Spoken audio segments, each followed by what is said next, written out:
It's my great pleasure now to introduce you to today's speaker, Professor Arthur Mu-sen.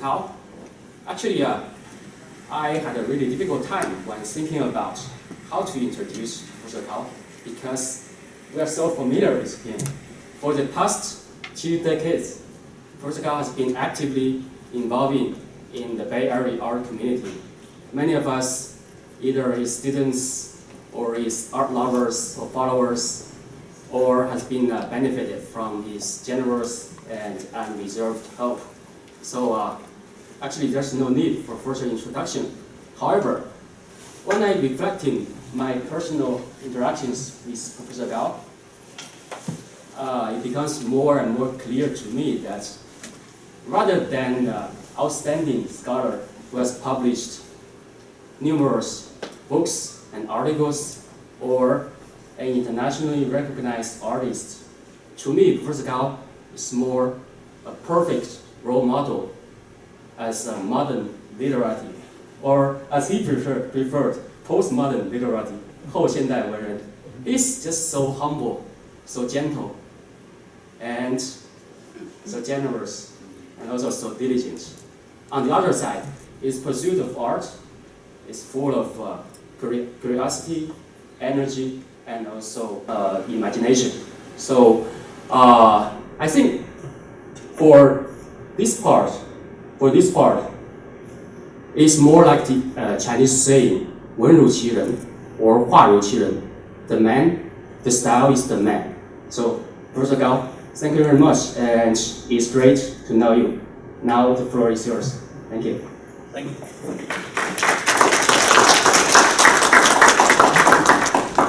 Hi, all distinguished guests. Thank you very much for your coming, for your support, and we appreciate Mr.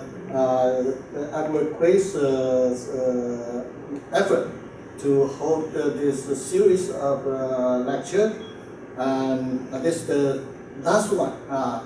And hope in the future we will have, well, after this gallery will open next year, we'll have more symposiums for all the art lovers, okay?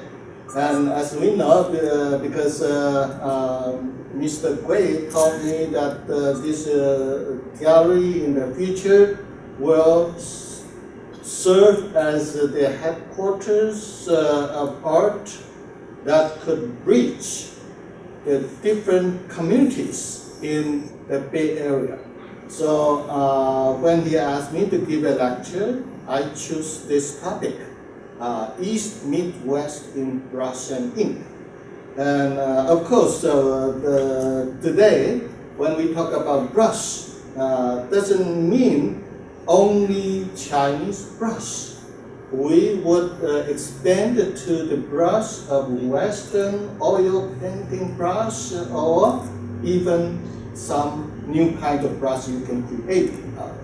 So the brush here means the brush line, brush strokes, brush rhythm, okay? And ink is not limited to the Chinese sumi ink. It includes the black color, watercolor, acrylic, oil pigments.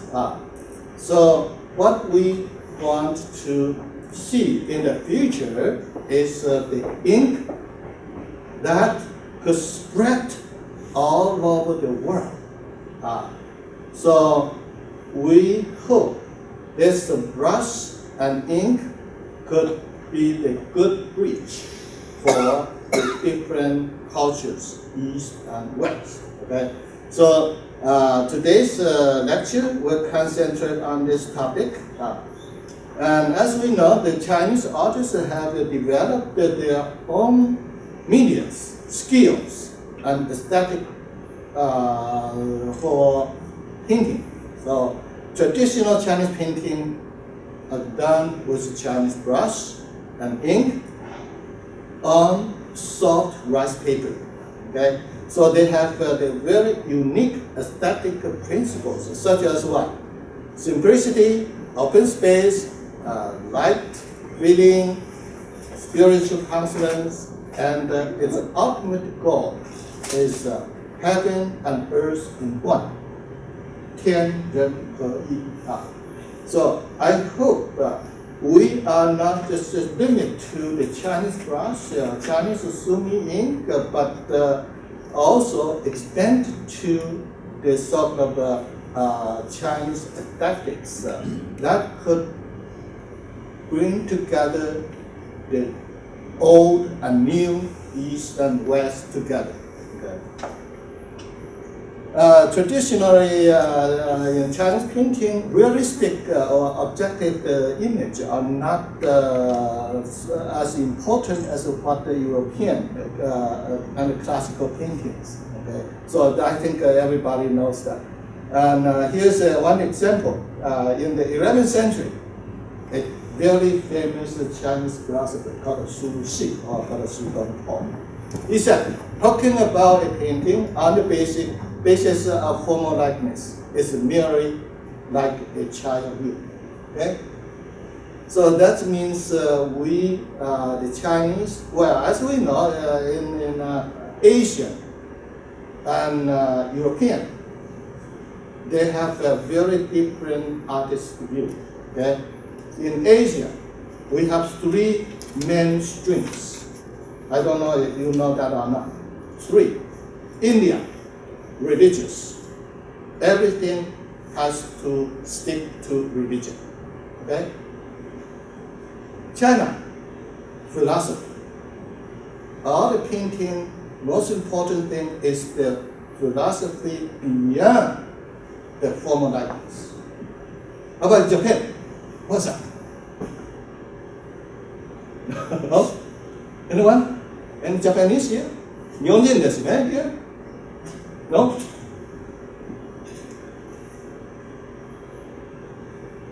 Decoration. Ornament. Okay? So Japanese painting basically is more for visual kind of imagination or enjoyment. It's not a formal likeness.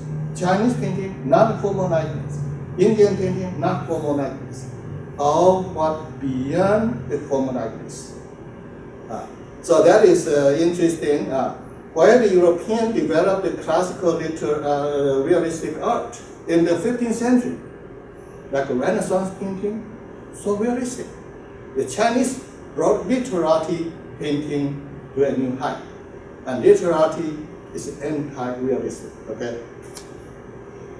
Therefore, there is a big gap between Chinese painting and European painting, and it is not easy to bridge the gap. But as time went on, more and more interactions were brought up and gave modern painting new energy. In the retrospective view, we can see the interesting and dramatic scenes staged by the interaction of Chinese and European painting in the modern world. Okay. So Chinese artists has tried to get some ideas of realistic art from the Western world before the 20th century.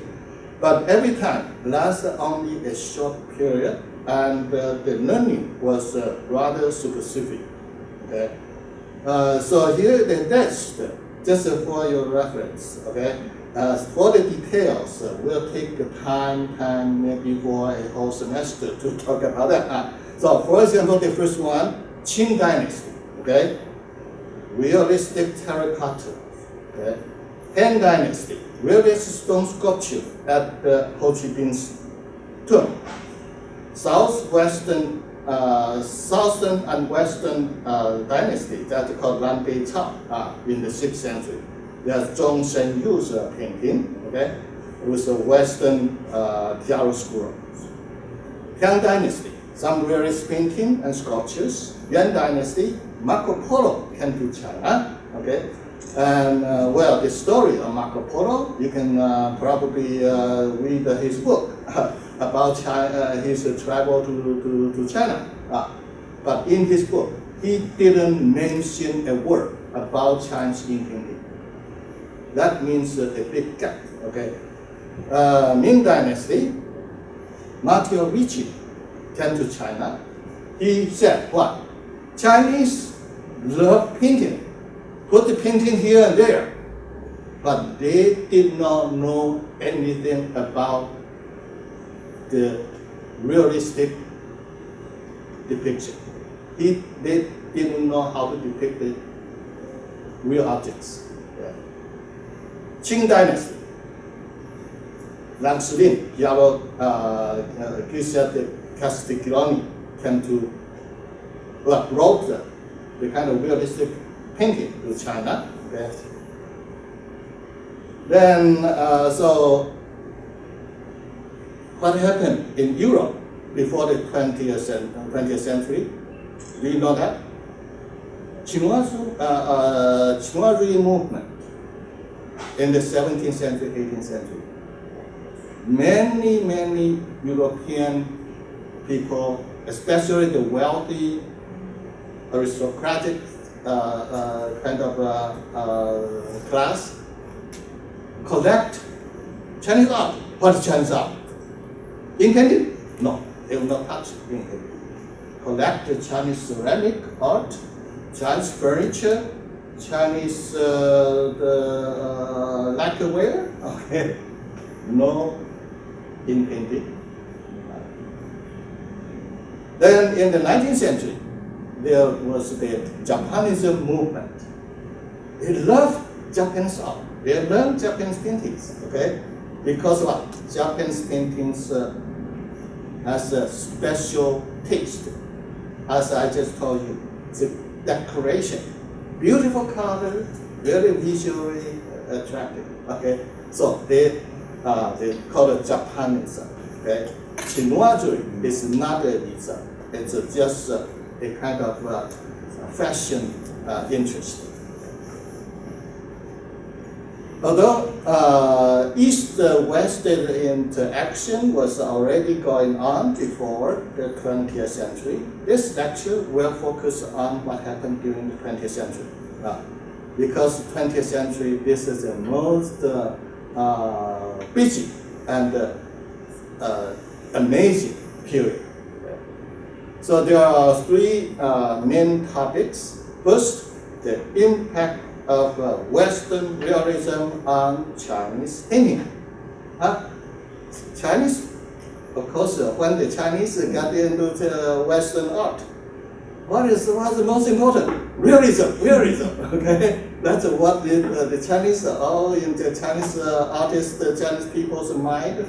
What is the great achievement, the major characteristic of Western art? Realism. Okay, so we want the realism. Second, abstract artist concept of Chinese brush, line, and ink reason in Western painting. Western, when they contact the Chinese art, they find, oh yeah, there's something we can use it. So that's a brush line and ink reason. So then, the third topic, ink painting in the present world of globalization. So how this ink painting, ink brush could survive, continue, develop in today. Okay. So then we can divide this century into three periods. Early 20th century from about 1910 to 1950. The late 20th century from 1950 to 1980.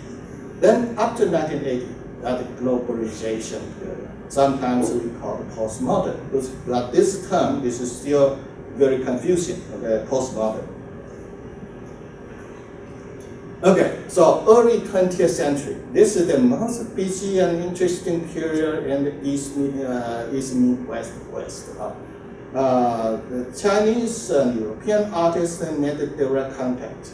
The Chinese artists went to Japan, to Europe to learn the skill of realistic depiction. Okay. So when they went to Japan, when the Japanese, because Japan opened much earlier.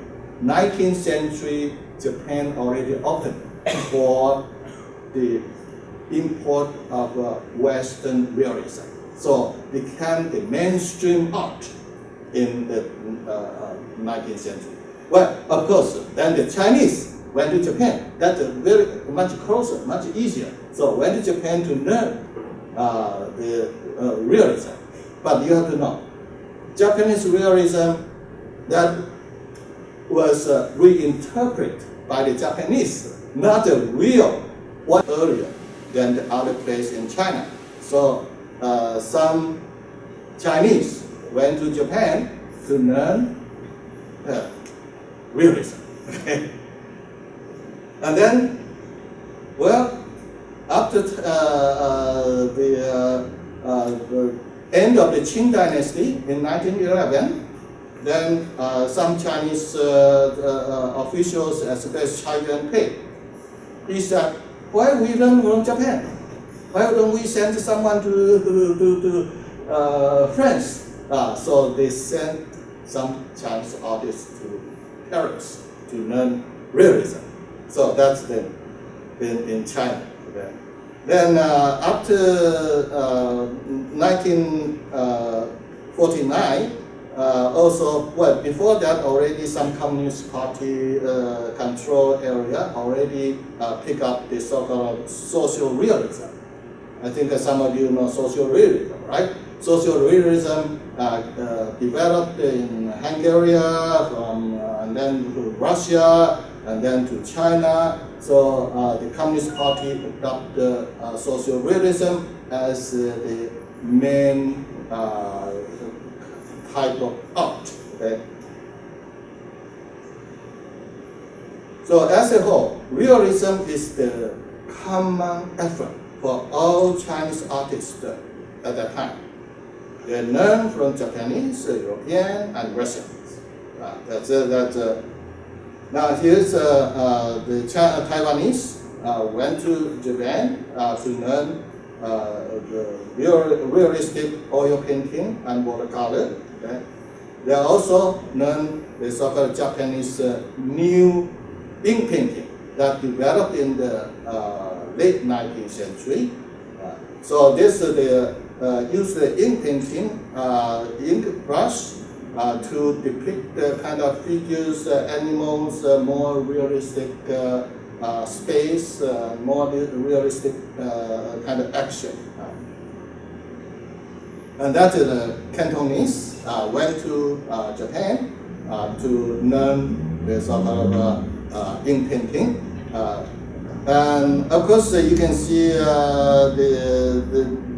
it's not so abstract. The abstract expression is still there, but more three-dimensional space, more realist details, right? But the ink rhythm is there. Brush line is there. So that's the Chinese tried to adopt the Western realism and create a new style. That now we call it Lin-Nam school. Okay? Well, now this is different. This learned directly from European. So he has a very solid kind of training in drawing.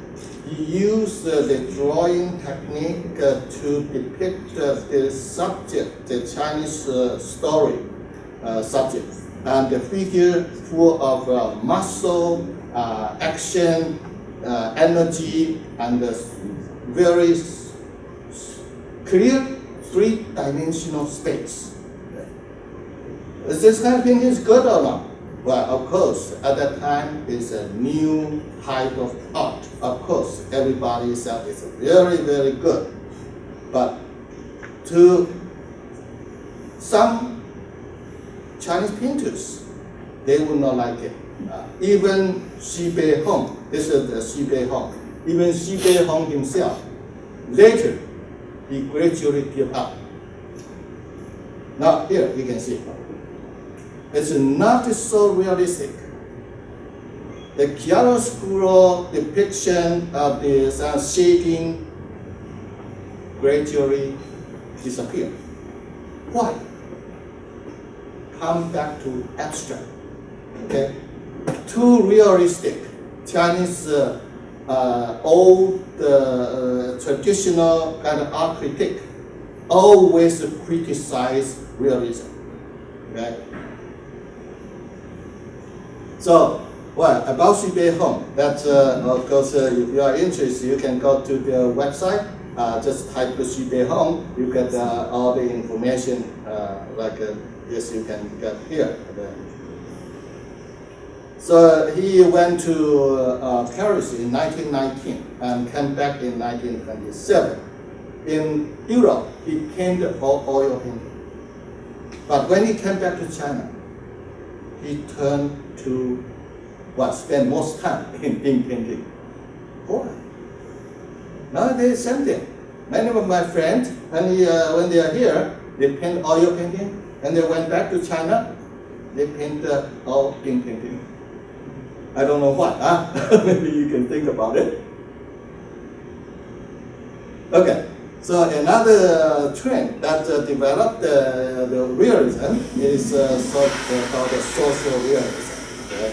And as I told you, social realism developed in the communist countries, especially Hungary and Eastern Germany, and then Russia, and then in the 1920s, reached China, and then gradually adopted by the Communist Party, use this as a kind of political tool to control the artists, control the people. Okay.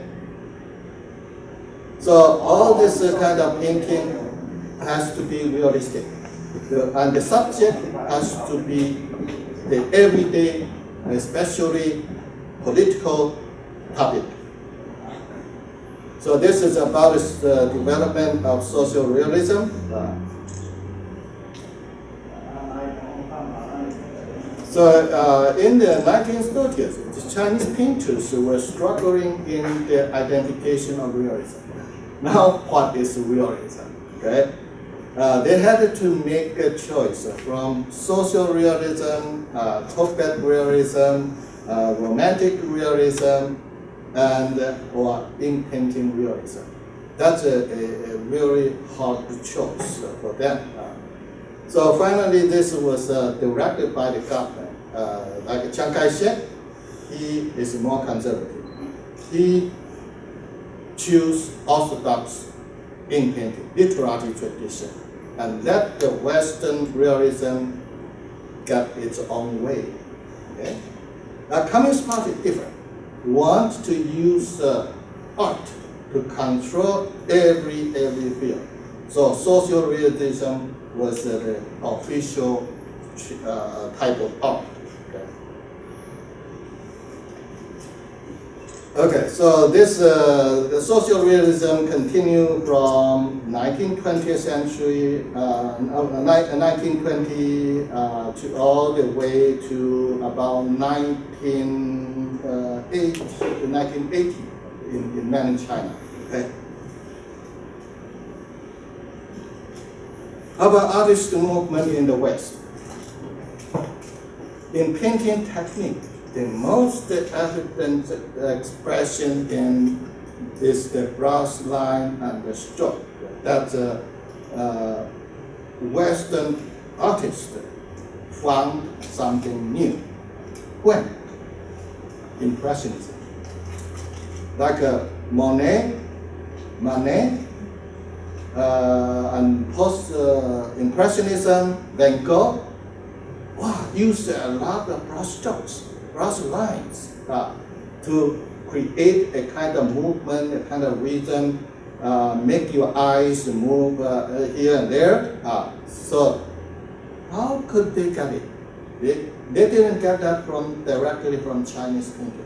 They get that from the West, the Japanese painting. Okay?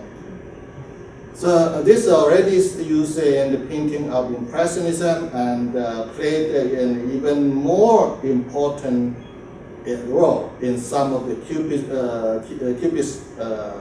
painting, and more especially important in Fauvism, like Matisse's painting.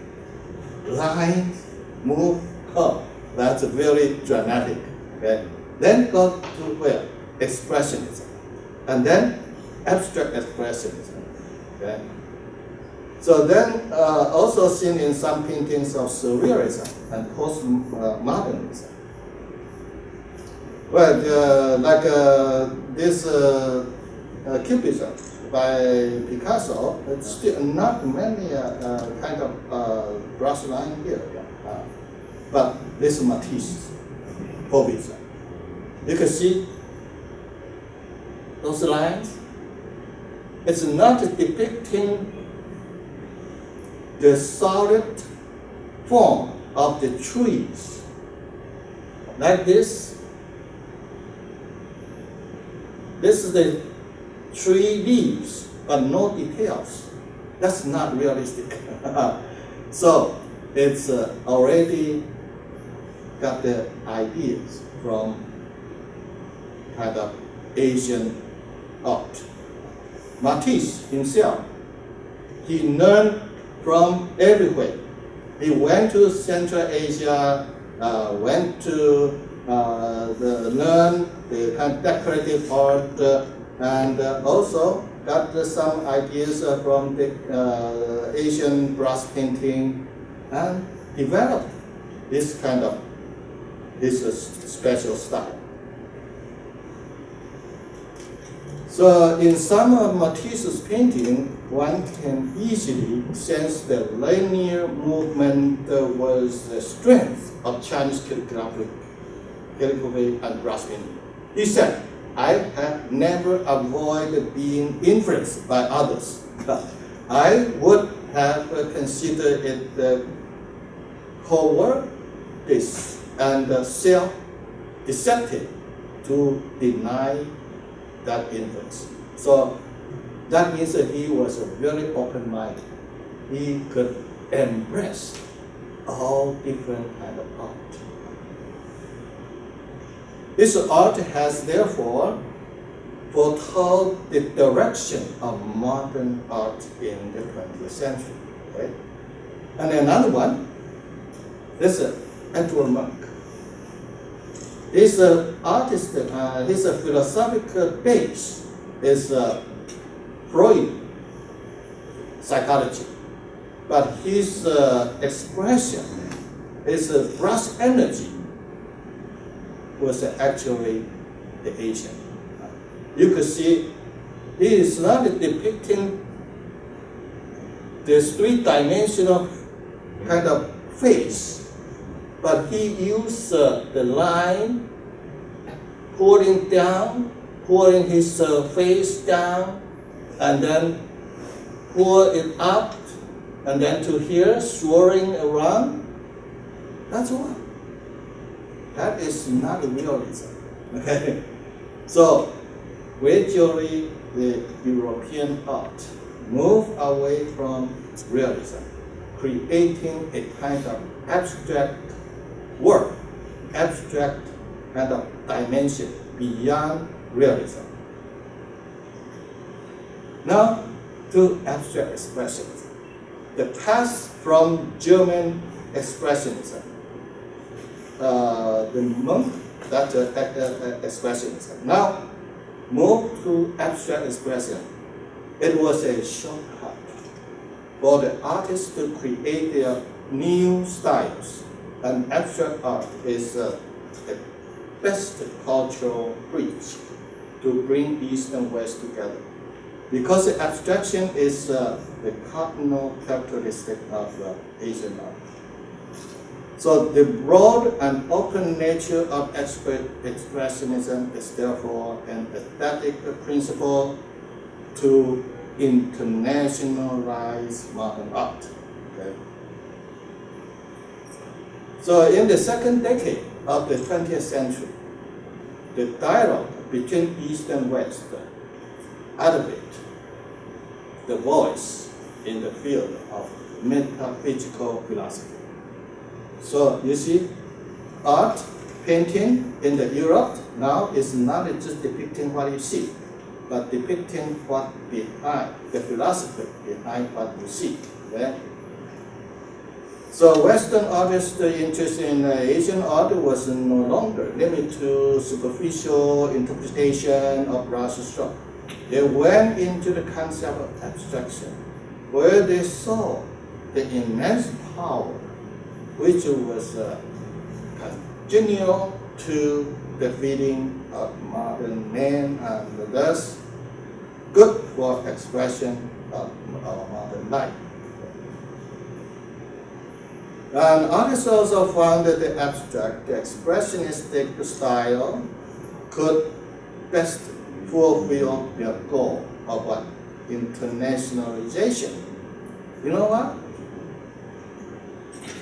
Well, Western, every kind of art, no matter realistic or the classical or romantic, all have a lot of contents, a lot of kind of humanistic or philosophical kind of meaning in there. But abstract art is what? We only talk about the rhythm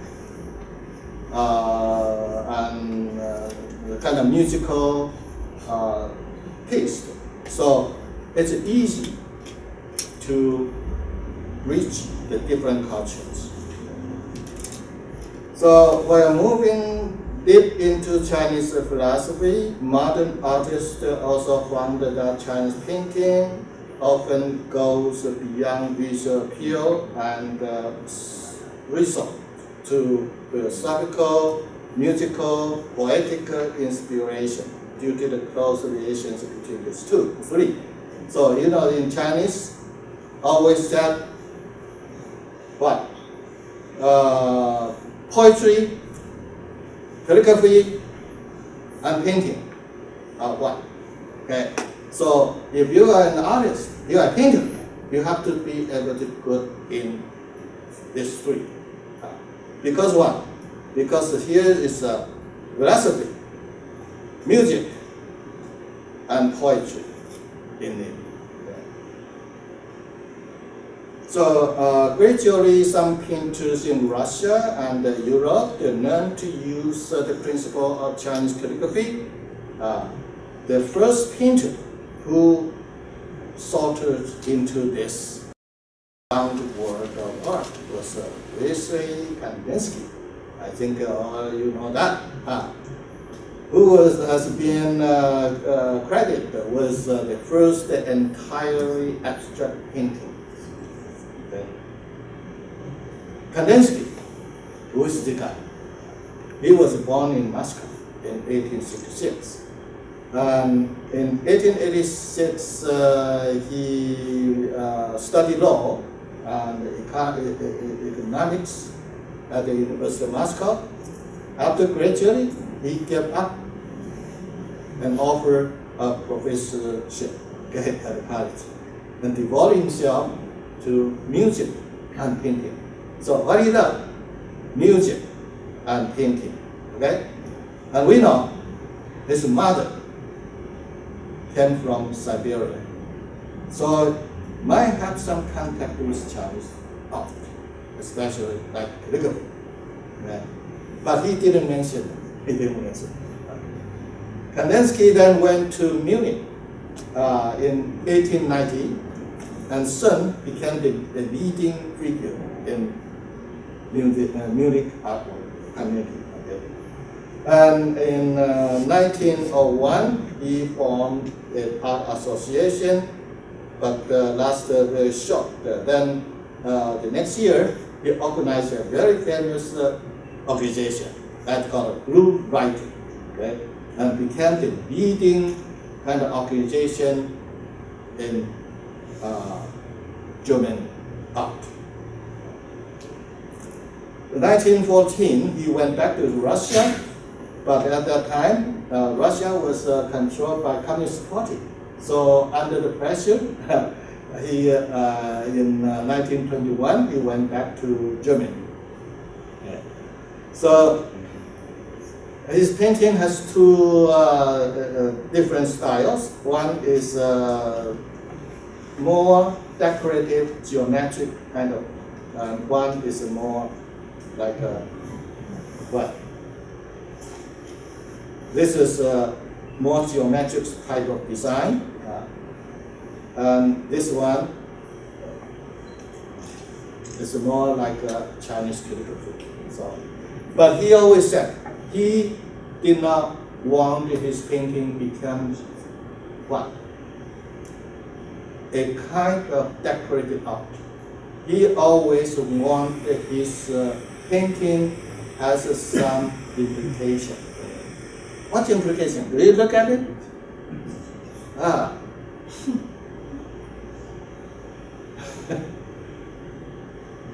Some implication of if you are Chinese, you said, oh, that landscape. You can see the tree, the flowers, there's the trees here, and some flowers here and here. But for the Europeans, they probably find some the human figure. Here like a man and women hugging together.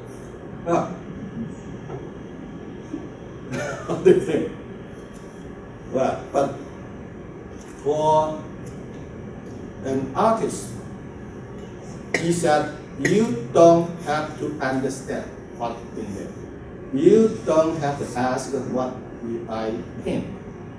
You just use your personal kind of intuitive reaction to feel the music kind of rhythm. Wow. Yes, oh, it's like a symphony. Okay? Okay. That's what he said. So, painting, abstract painting in his painting has to move. Movement, energy is the basic. Okay?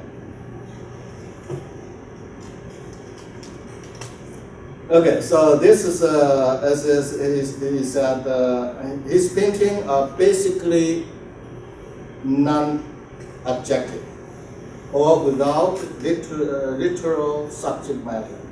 The form of artwork, he said, he merely a dead body if it doesn't have a spirit and resonance.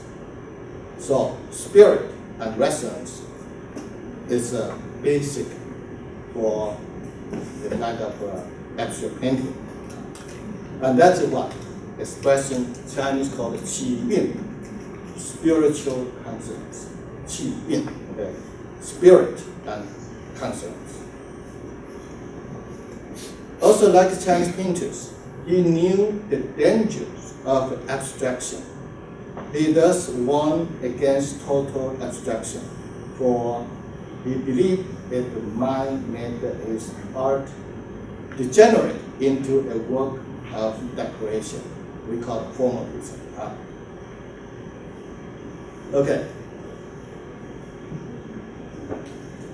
Kandinsky's influence, because he was the first one to explore the abstract art. So his influence from Germany spread to France, to Italy, and then after 1950, swallowed the whole New York artwork. Okay. So this is the German, his follower, Franz Marc. As you can see, there's a horse, blue horse. That's the symbol of his this organization. You probably don't really see the kind of realistic depiction of the horse, but you see the image of the shadow of the horse. Okay? And most important is the movement of the line, the shape, the color, create a kind of rhythm. Well, another one also blue light. This one is even clearer. He got it from Chinese calligraphy, but he organized, recomposed the Chinese calligraphy. You know, today a Chinese artist called Xu Bin, he got the idea from here.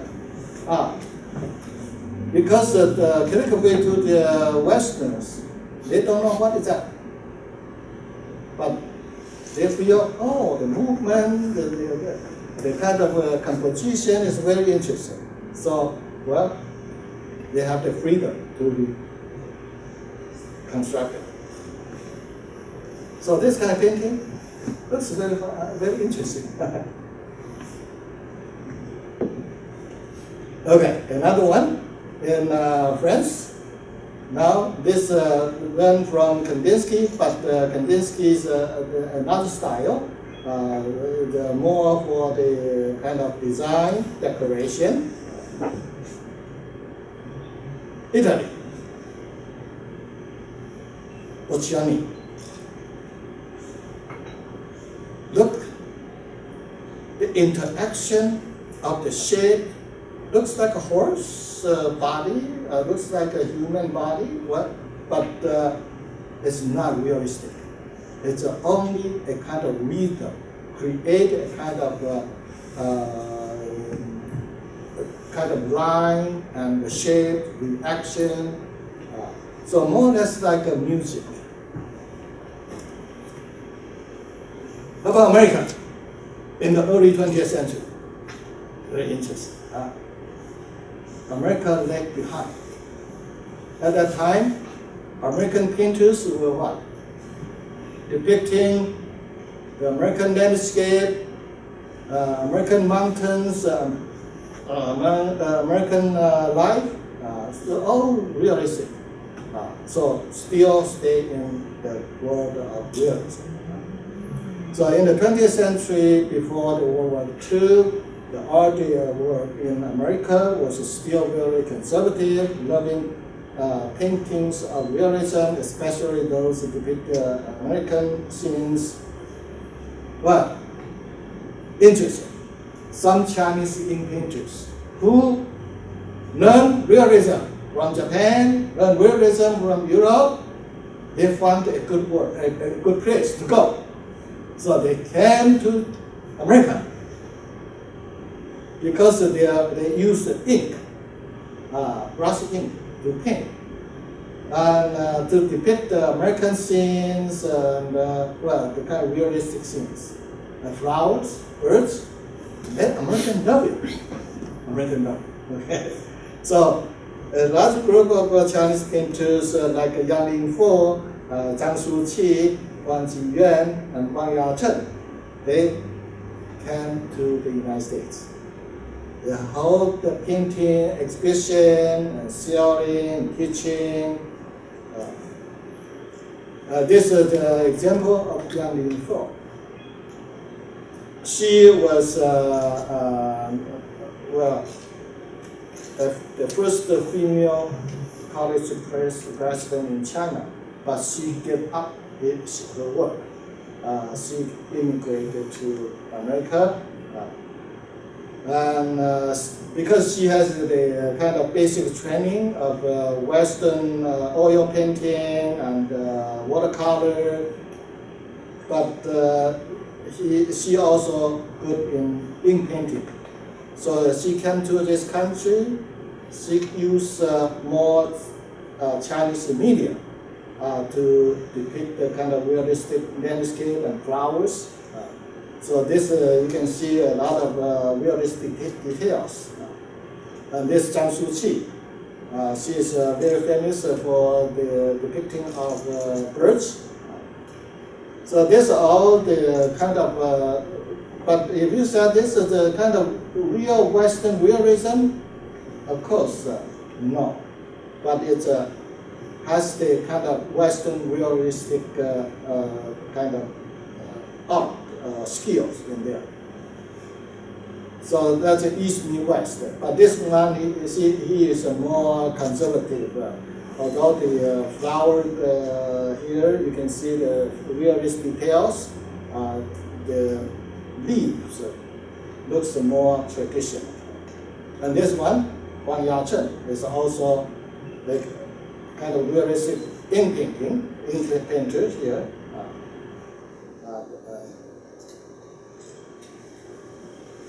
There are three other painters during World War II came to the United States. Yeah. And they are so-called Wang Fangyu, Zhu Jirong, and Xu Jieyu, because they all came here to study.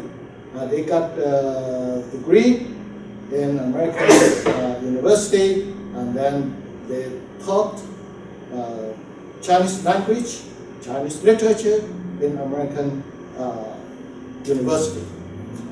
Painting was their kind of leisure work. So they didn't, their artwork didn't have much impact on the American world.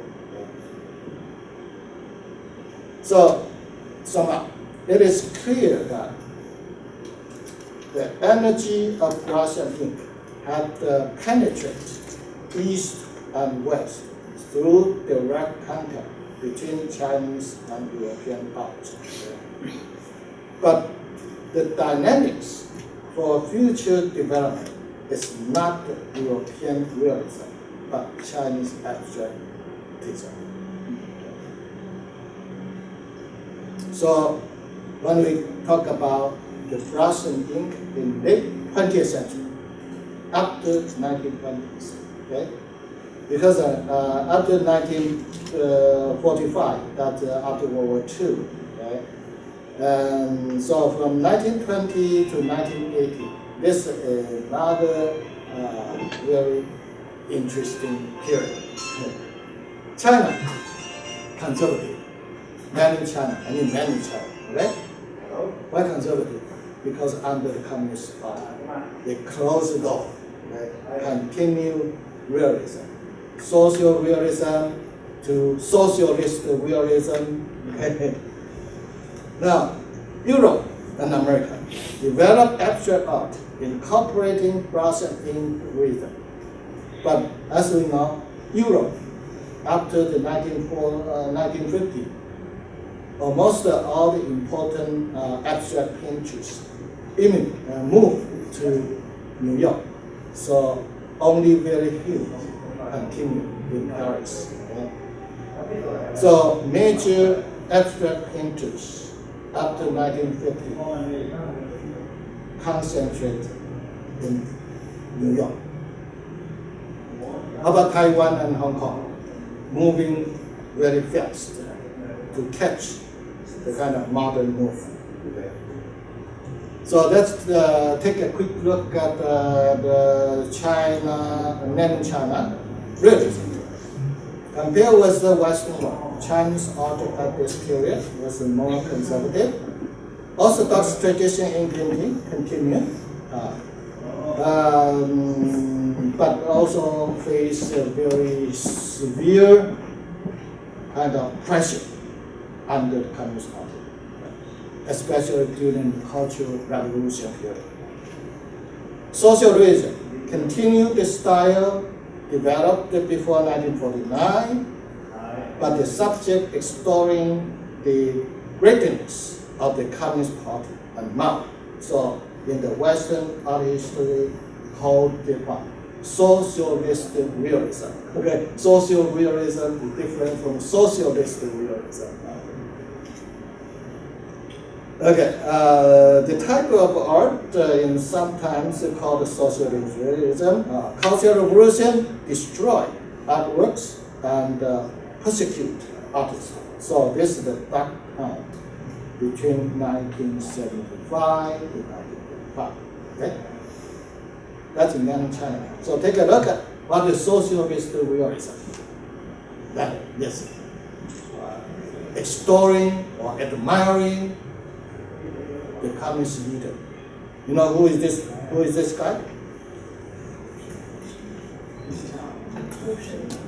The main figure.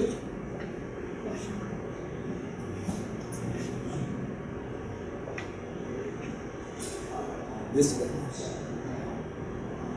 The hero. Yeah. Who is this guy? Lu-sen. Oh, Lu-sen. Okay. Yeah, Lu-sen. Not Lu-sen. Yeah, here's it. Yeah. Okay. So realism also extend to what? To inking, liquor rap. Why this is social realism? because of this, the subject is admiring the beauty of Chinese name. And this is also political subject. What's that? Yeah, the rise of the moon, the sun. The Chinese, that's the China is the sun, the rising. Well, but at the time, another painter is more creative. He continued, he continued to develop the so-called abstract aspect of painting, but not just the Chinese tradition. He also adopted the European surrealism and the Japanese Yamato-e, put it together. But his fate was very, very sad. During the Cultural Revolution, he destroyed his own collection, about 300 pieces, and he was put in jail. Then later, with the help of this guy here, with the help of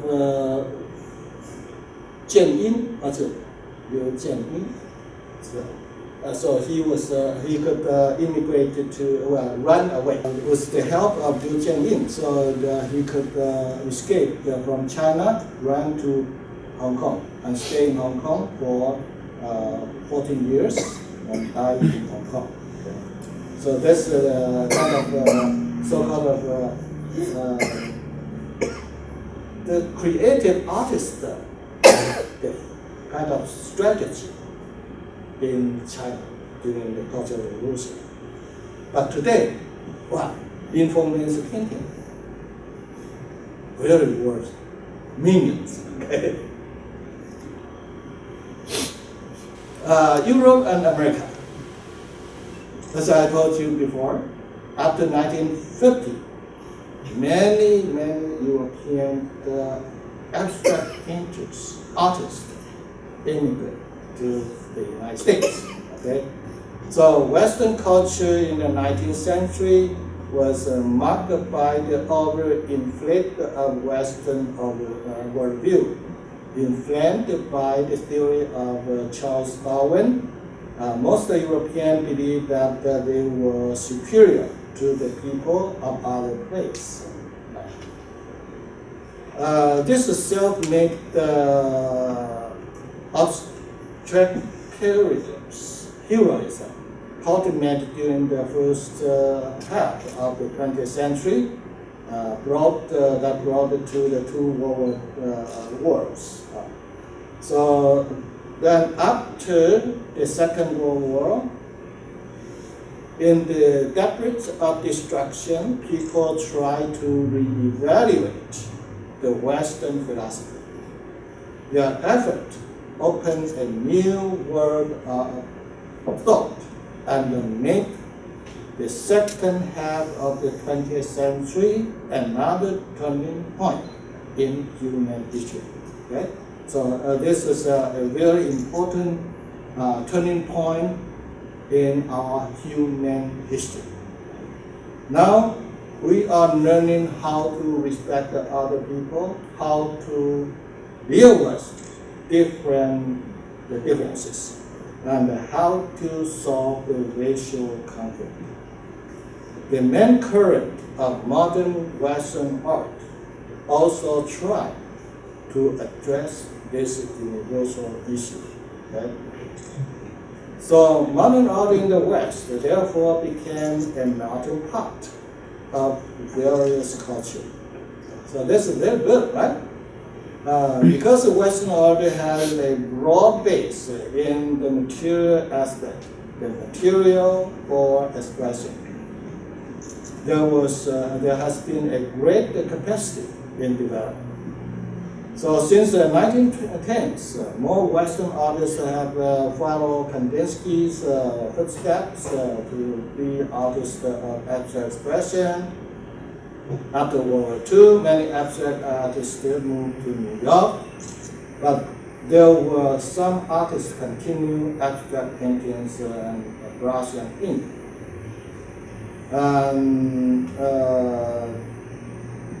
The best example for brush and ink in the West, in the Europe, is Zhao Wuji, but he is Chinese. Okay? So that means in Europe, the painters who are interested in abstract are getting fewer. And many of them found a new home in New York. Zhao Wuji. Well, if you want to know more about his life, you just go to the Google and type Zhao Wuji. You got all his biography. But what we want to know is Zhao Wuji, when he was in China, before 1950, he painted what? Realistic oil painting. Okay. But he is the guy with very kind of personal, very strange personality. So he could not get along with the painters such as Pan Tianshou. So like here we said Pan Tianshou insists that the students should practice the Chinese ink painting first. But Zhao Wuji chose to create his own way of painting. After graduated, he was Lin Fengmen encouraged him to further his study in Paris. So he left for his Paris. And here you can see before 1950, his painting, very realistic. Then in Europe, the first thing you want to see is some abstract paintings exhibition in the Museum of Louvre.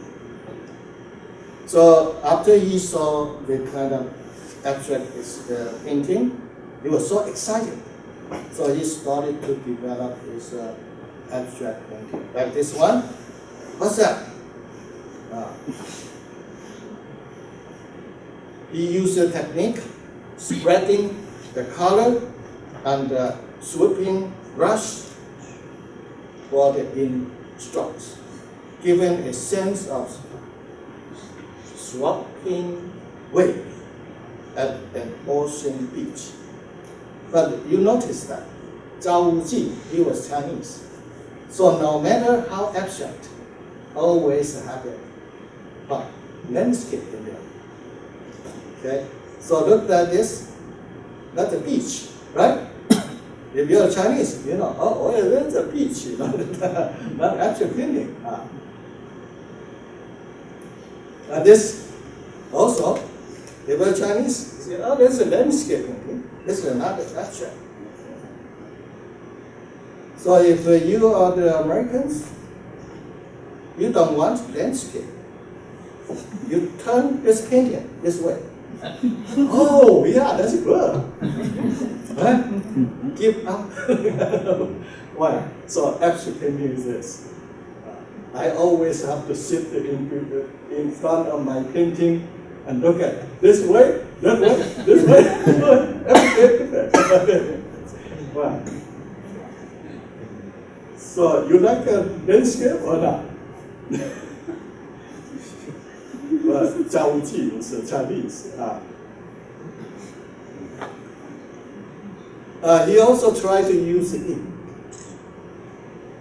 Chinese ink and Chinese rice paper. This is very easy. I think you can do it. Spread some ink and then put the paper on top. Yeah, and then put on the floor and look at this way, that way, that way. Or you can cut the part you like.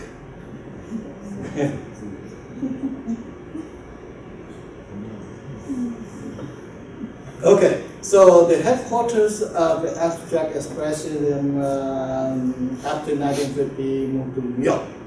Okay. So abstract art appeared in New York around the 1930s. The first one as long as Lee Krasner, but it was not popular yet. Abstract expressionism covered the whole in New York after World War II. First, we take a look at Mark Tobey. Wow.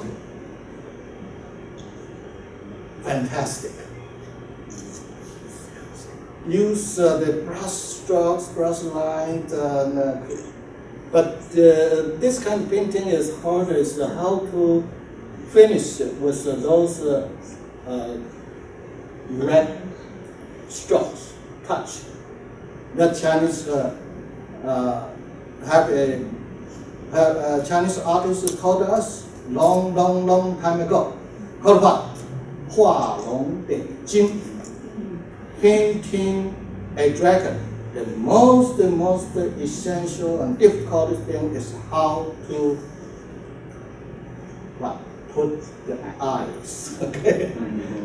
So this is always the very difficult thing for abstract painting. Tobey, he saw Chinese bronze inscription. White characters, that's right. But he didn't know how to read it.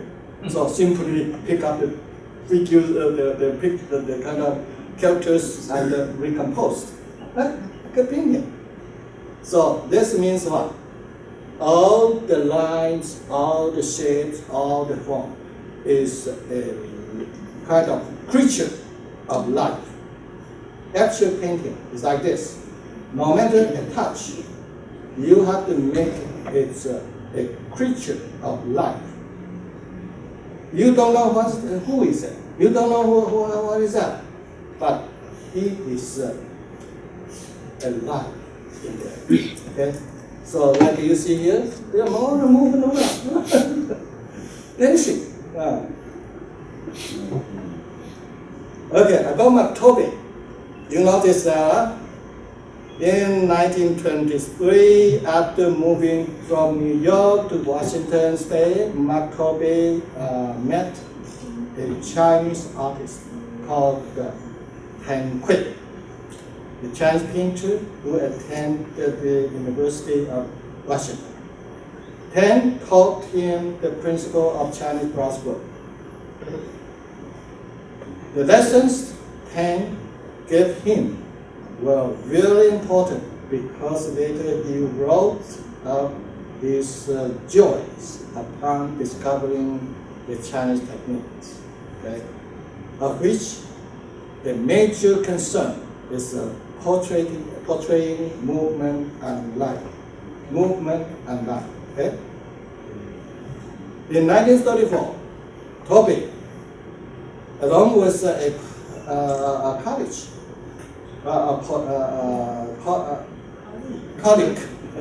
colleague named called Bernard Rich, went to Far East. Bernard Rich, he was a ceramic artist. He learned the Japanese ceramic art. Rich was a British immigrant and a famous lacquerware artist living in the United States. The two went to Kowloon. You know Kowloon? Hong Kong.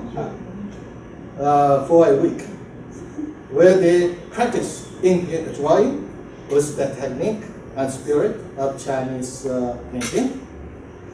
After the Hong Kong stop, they went to Shanghai, okay? And where met Han Kui. So this went to Shanghai. He also learned about the Chinese paintings, Chinese life in Shanghai. So moreover, Mark Tobey studied Chinese calligraphy with Han in Shanghai. So he was so interested in Chinese calligraphy. The study in China gave him a better foundation for his art. Kobe later used the experience in Chinese calligraphy to portray the modern city with a sense of lively emotion and rhythm. Another one, Micha. He saw the Chinese ink painting. He was so excited, but he didn't know how to use the Chinese brush. Simply a scratch, or I think he probably got a living animal or a fish, or just dip the ink and then let it run spread. Well, that you can do it.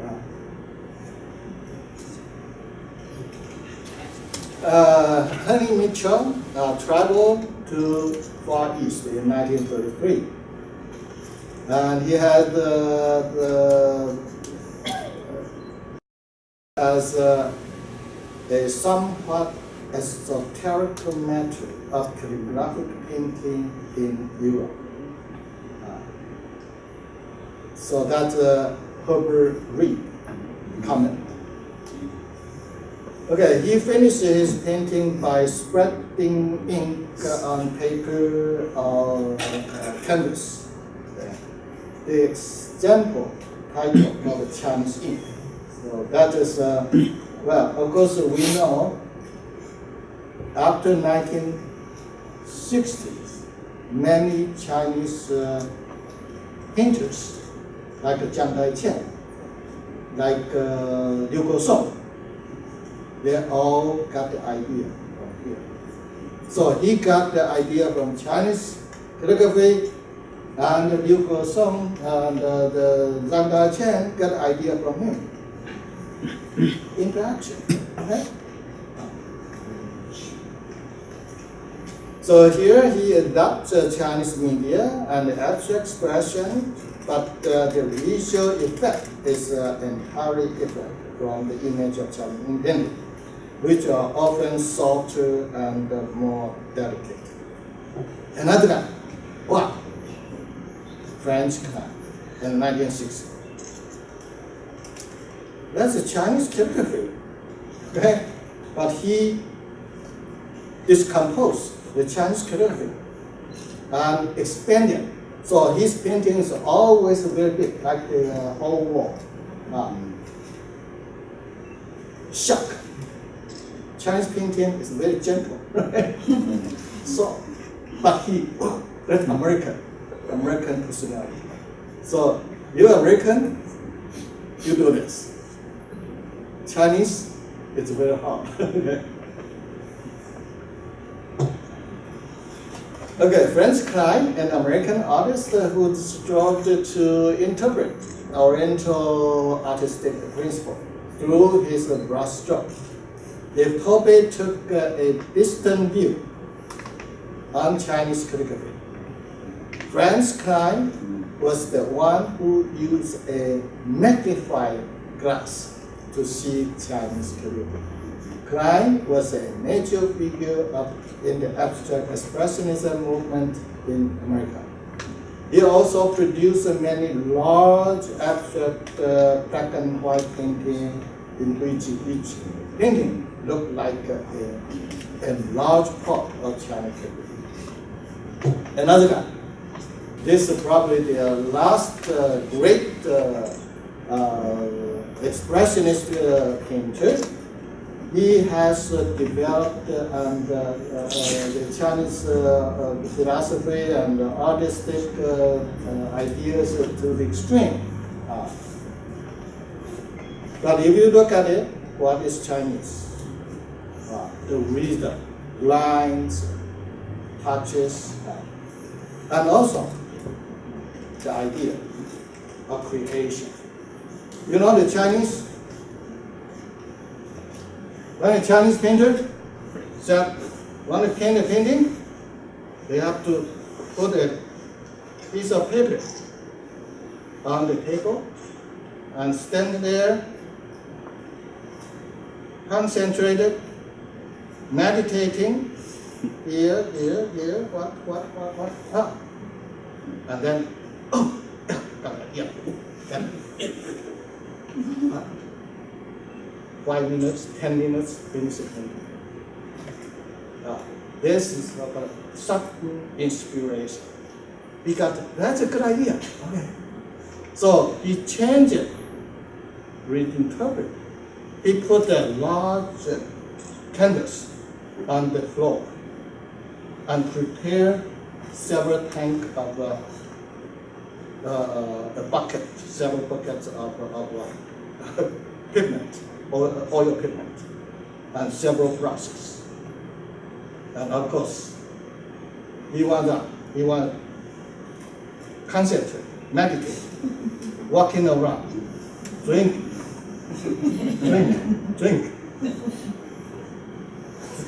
Cigarette. Suddenly, oh yeah. They call it action thinking. His interpretation of Chinese meditation. Good enough. Yeah, I said, if you're an artist, you mistake the other culture. That is a kind of creation. Don't have to really follow what they are doing. Understand? No mistake or misinterpretation is a creation. So that's Jackson Pollock. But you have to know, Chinese painters live long life. Jackson Pollock lived a short life. So, you know, which one do you like? I want both.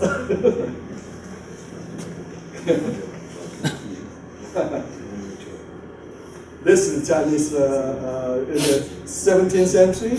Shi Tao already had this idea. But of course, he meditated and he used just black ink and he used a brush.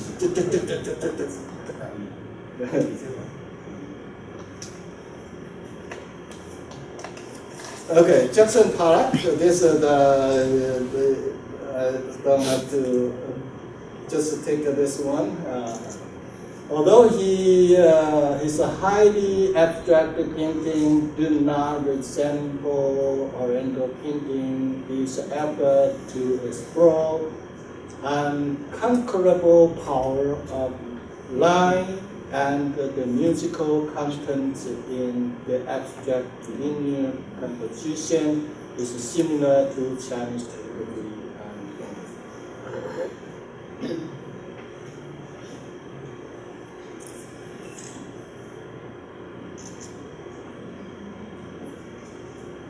Okay, the United States after 1970, abstract expressionism retreat from the mainstream art. It was replaced by art, pop art, international art, and photorealism, and many other.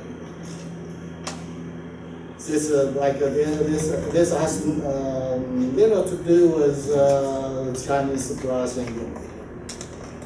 How about in Taiwan? Modernization.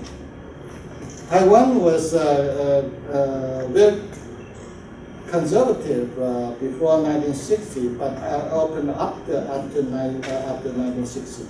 Yeah. So there are many different styles, and here we can see the history at the time. From 1950 to 55, we have 45 to 55 is dark period, and 1955 to 65 open up the many different styles like the Yamato school, the Western art school, Orthodox school, and new ink painting with a Western influence. So for the Orthodox style, all of them were brought to Taiwan by Chiang Kai-shek. Yeah? So including Pu Xinyu, Yu Puting, Zhang Gulian, Gao Yizhong, like this, very traditional. Now, new ink painting, it's also came with Chiang Kai-shek, like Fu Jianfu, Wang Junbi. They are more realistic. So this is the so-called the new ink painting, realistic style, under the influence of Western watercolor. And this Wang Junbi. And at that time, this realistic style and orthodox style was supported by the government.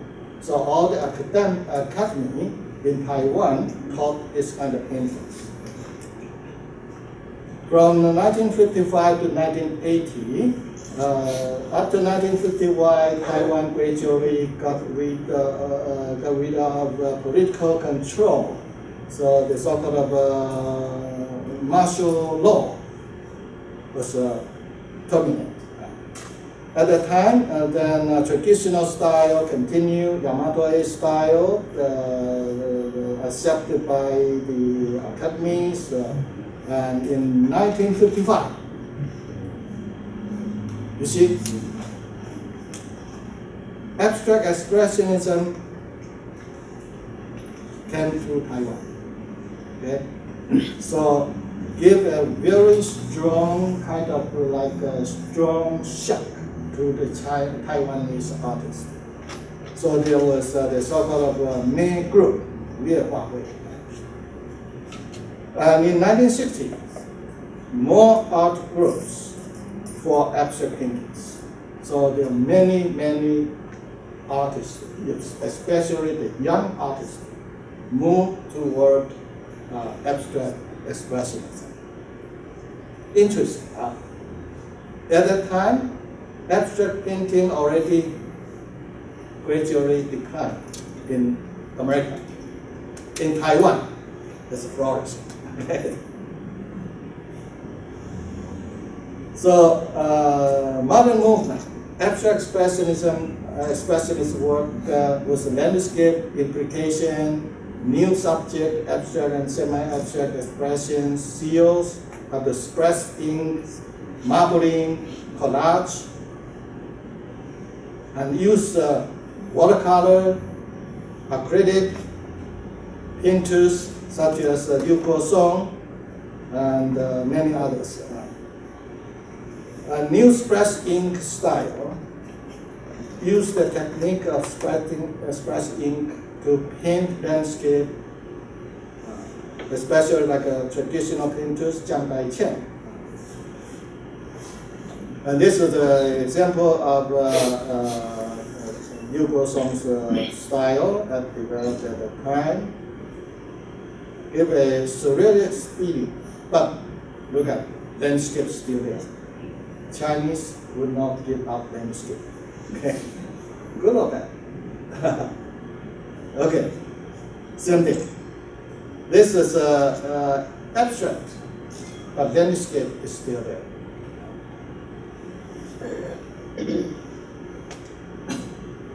And this is Feng Zhongrui. At that time, in the 1960s, also spreading ink, abstract, but what's that? Landscape is still there. Zhang Daiqian, at that time he lived in Khmer, so also under the influence of abstract expressionism, so he developed this kind of spreading ink. This is about Zhang Daiqian. So his later work became more and more expressive, more abstract. 1970s, very interesting. In 1970s, due to the rapid growth of economy in Taiwan, and martial law was terminated in late 1970, the cultural atmosphere opened up, full of freedom.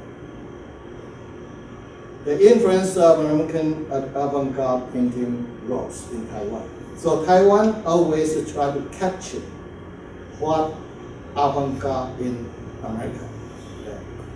Well, when abstract expressionism declined in America, Taiwan declined too. But interesting, those abstract painters brought their abstract ink painting to America. So find another world in here. So like Chen Zhaorong from Paris turned to New York, and Qin Song came to New York. Zhuang Zhe, New York, Xia Yang, Paris, and Wang Zhichao came to New York. Well, Xia Yang later came to New York. So everyone came to New York. So many of them brought the art of abstract ink paintings abroad. Here's one example from John Ray. He immigrated to the United States in 1975. He continued his abstract ink painting, but he adopted acrylic and started to use oil kind of canvas.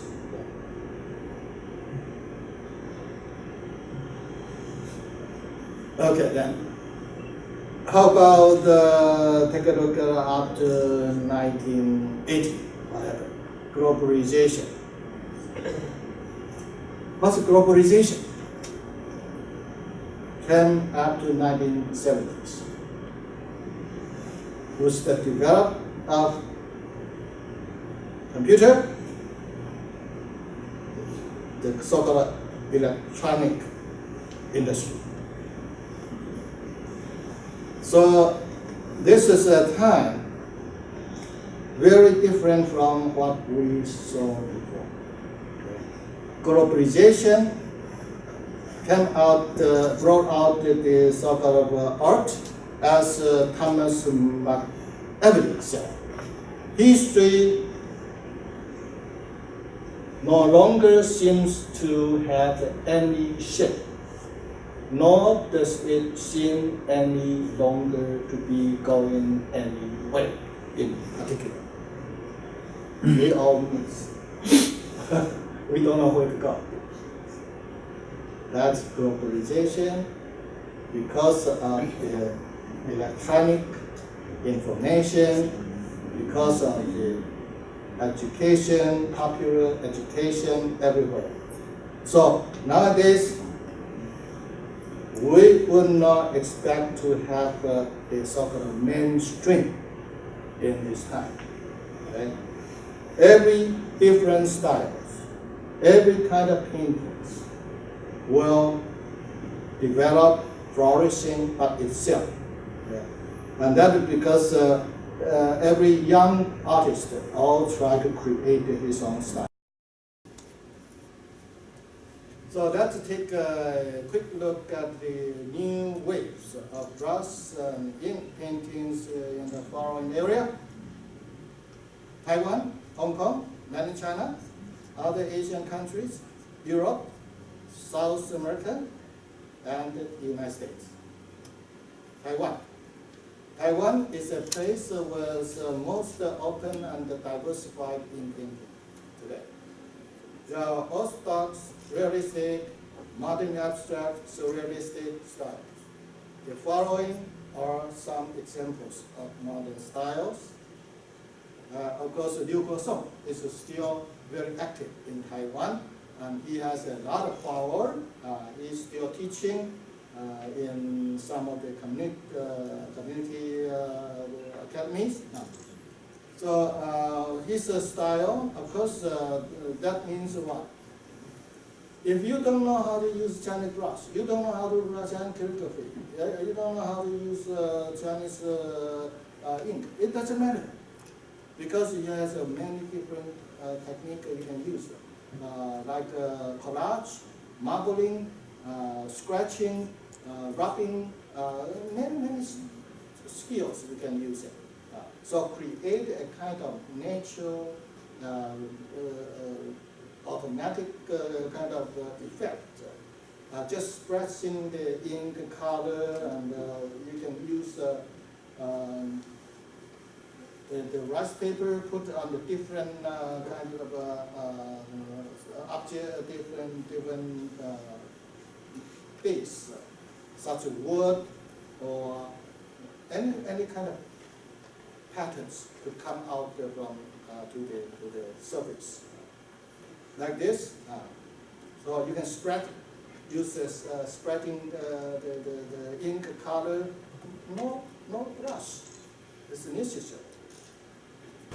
And this in Virginia, he tried to use Chinese calligraphy to compose his own characters. Virginia. This guy, he used expressing ink and color to create the ocean landscape, ocean sea. That's also a good idea, right? And then Hu Hongsu, he used spread the oil ink, black and transparent, on canvas. That is flow back and forth to create a kind of automatic kind of textures.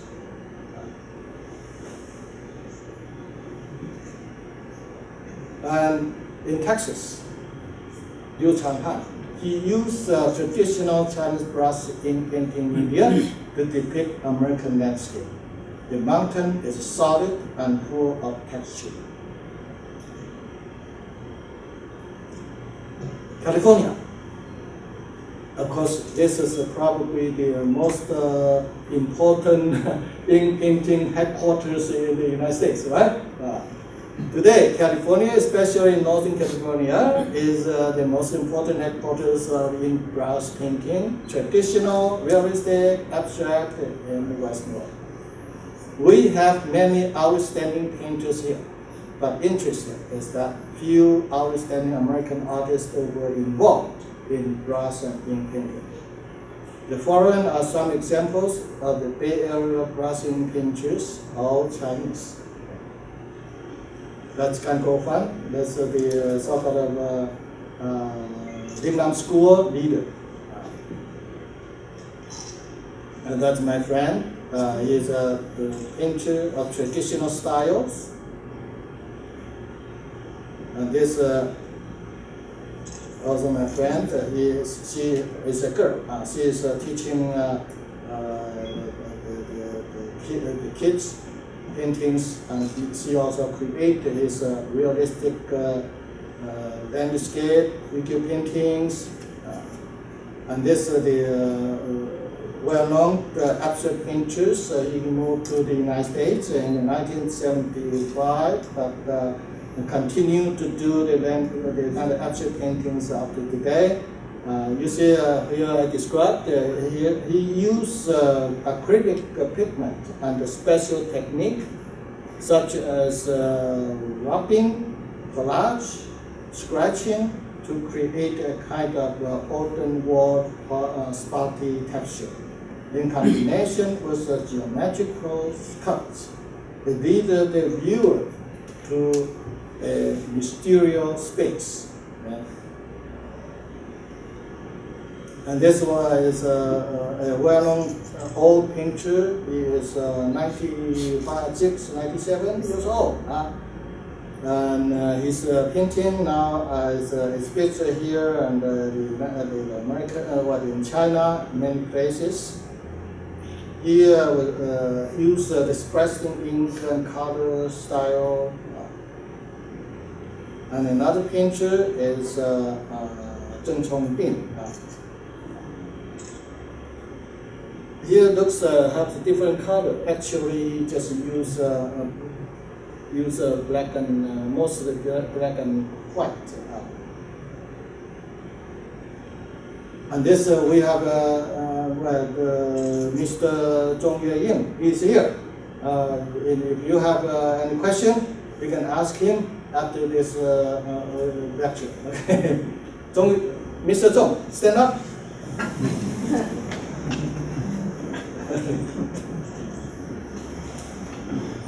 His painting is not just this semi-abstract landscape, but also he now developed a pure landscape expressionism. So create really solid images of the looks like a rock, it looks like a pillows, whatever you want. And this is Liang Liqing. He adopted the Chinese calligraphy for his painting composition. As I told you, Chinese calligraphy could be a very good image of life or creature of life. But usually you have to recompose it and give up the kind of easy image. Because when we look at this kind of painting, we don't want the viewer to say, oh, what characters? What I mean? No, don't ask that. Just see that the figure of the figure, okay? So this, he will have an exhibition, I think, next week at the Silicon Valley Asian Art Center. If you have a chance, you can go and take a look. Another painter, also a young painter, he was Meng Changming. He is a very creative, very powerful kind of composition. Also always have some image implication. This one, you know what was this guy? Lesbians praising dance. Did you see that? Use a kind of brush stroke, brush line to create a kind of mysterious atmosphere for these beautiful ladies. And this creates a grid and then make some windows. The windows shows the beautiful girl's breast. Computation. Beyond that. You can also use the geometric shape to create the kind of composition of space. And here you see the kind of pyramid. So, and the very, very bright light. It's like the sun god hometown, Egypt. And this kind of painting is like somewhat like Zheng Chongbing's painting. How to use it? Use black ink. Mix the white acrylic. Use the big brush, and then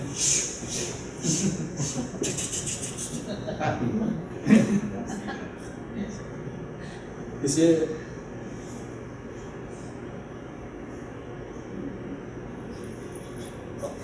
It doesn't work. You can see that big brush strokes.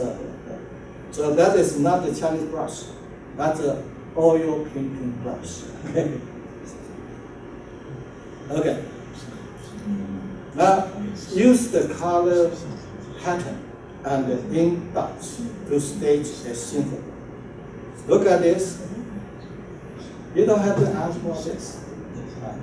You just enjoy the dots moving here and there, floating, flying, and you can see, oh, there are some footprints, like you are walking there. Dream, okay? Okay, 1 minute. Indeed, since the decline of abstract expressionism in the Western world, the role of brush and ink as a bridge for East and West gradually retreat. Since 1970, most painters of brush and ink in Western world are Chinese. So I hope in the future, more Western artists could participate in this field of art. Although brush painting is facing severe challenge today, there are still space or develop. Once you have some basic training, you can develop your own style for creation. The tools are not limited to traditional Chinese brush. It includes many different kinds of brush and other tools. The pigments are not limited to Chinese watercolor. We can use acrylic, while some artists use oil pigment to paint the splash ink painting. Many different techniques could be used, including splash ink, collage, marbling, rubbing, graffiti, or you can use it. Well, thank you for your coming. I would like to hear your comment.